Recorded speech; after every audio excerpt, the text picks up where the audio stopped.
For today's video, i-open lang natin ang ating Maya app.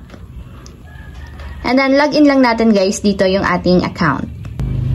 So, pagka-open, mula dito sa pinakang wallet ng ating PayMaya or Maya, itap lang natin yung load na nandito sa may lower part.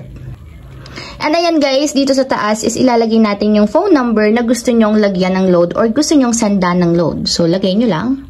So, after nyo may lagay yung phone number, so pipili naman tayo dito sa baba kung ano bang load yung isasend natin. So, meron ditong regular load, meron naman ditong mga naka-April deals, or naka-best deals, may mga per data, top promos, all-in, mayroon din ditong parang international. So, depende naman sa inyo guys, pipili lang kayo ditong ng load na gusto nyong isend. Meron kasi dito guys na naka-register na. So, ang isasend ko na lang dito guys is yung regular load. So, pipili lang ako dito ng load. So, for example, is yung 15 pesos. So, ayan, nakalagay dito. 15 pesos yung load na isasend ko and meron siyang service fee na 1 peso.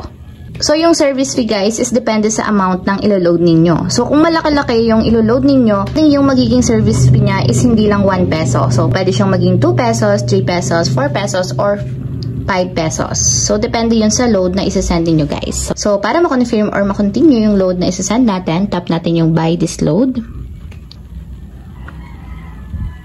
So, yan guys, total of 16 pesos yung maliles sa ating Maya wallet. Since nga, 15 pesos yung ilo-load natin and then 1 peso para sa service fee. So, tatap ko lang dito guys yung continue. And tap lang natin yung pay now.